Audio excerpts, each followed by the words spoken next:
After this video is complete, you will know exactly what to do and how to play Crash Team Rumble.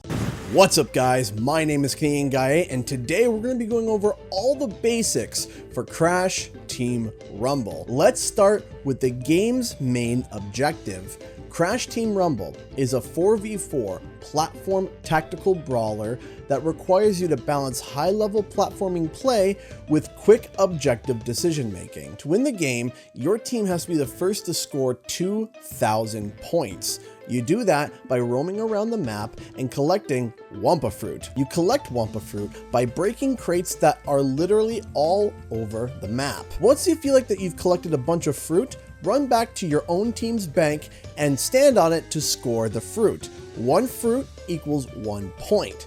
The game features a diverse cast of characters from the beloved Crash Bandicoot universe that each have their own unique set of moves, whether it be to traverse the map in different ways and in different speeds, or to hold down certain key objectives. I'll be posting a guide for each and every character throughout the launch window of the game, so make sure to subscribe and stay tuned for those.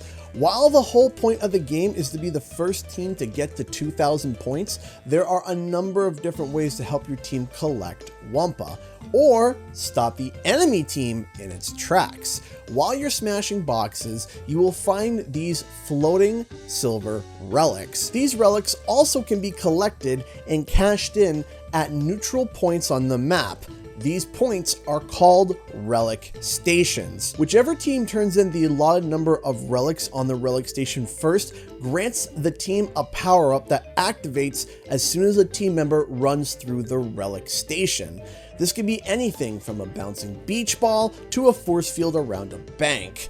These relic powers can be used to either help your team turn in more Wumpa or stop the enemy team from turning in theirs. However, on each map there is one station called the Epic Relic Station.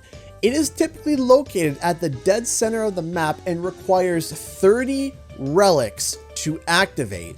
While that does sound like a lot, the Epic Relic Station grants a team-wide buff that is incredibly powerful and is strong enough to completely turn the tide of the entire game. Each map has a specific Epic Relic Station that grants different power-ups. There is yet another important objective that are called gem pads. Once your team steps on a gem pad, it changes to your team's color. Once you step on every gem pad in each set, a timer begins. If no one on the enemy team comes and tries to contest any of the gem pads by jumping on them themselves, when the timer runs out, it gives a team-wide buff that increases the total amount of points that you would earn when you turn in Wumpa Fruit for a limited time. It is essentially a score multiplier. You can lock down multiple sets of gem pads to gain an even bigger team-wide multiplier. Before each match, you get to choose your character and their power. Like I previously mentioned, each character has their own unique set of moves and strengths, but each character is sorted into one of 3 roles: scorers, boosters, and blockers. Scorers are primarily focused on turning in as much Wumpa Fruit as possible. They typically are agile and go for big turn-in points right at the perfect time. Boosters actually have the ability to collect 2 relics at a time, allowing them to help out their team by getting relic stations online. Blockers hold key objective points for their team, whether it's defending their own bank, helping their team lock down epic relic stations and gem pads, or stopping the enemies from turning in at their own bank. While these characters are sorted into roles, these are not hard set rules. Everyone should be focused on getting Wumpa Fruit, stopping enemies, locking down gem pads, and activating relic and epic relic stations. Roles are just descriptors that the developers feel that these characters excel at. You also get to choose a power. These powers can be used in any combination with any hero. They can be activated or summoned in the middle of the match when the power bar fills up. The power bar fills up as you do objectives around the map, and fills even faster if you're performing your role's best task. Now that you know how a general match of Crash Team Rumble goes, let's go over a few tips to help out the beginners.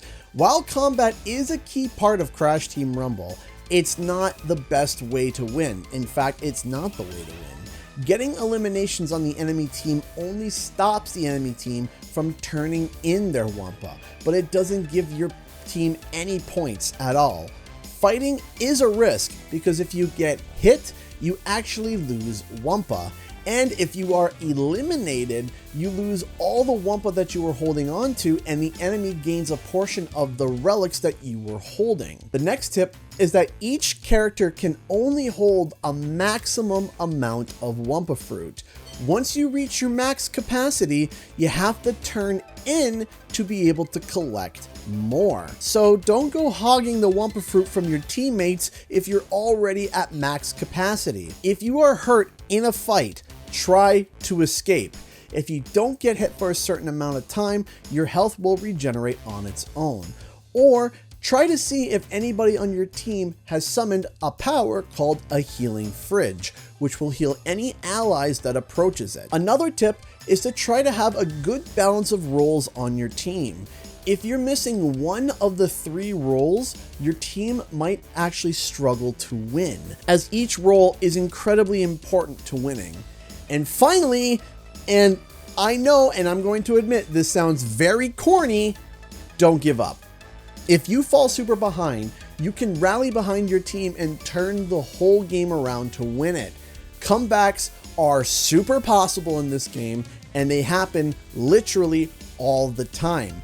Do not give up in this game. I'm going to be making more guides for more characters and for more advanced players. So if you want to stay tuned to that, make sure to subscribe and follow for more Crash Team Rumble content. Thanks so much for watching, and I'll see you guys in the next video and our live stream. Bye-bye.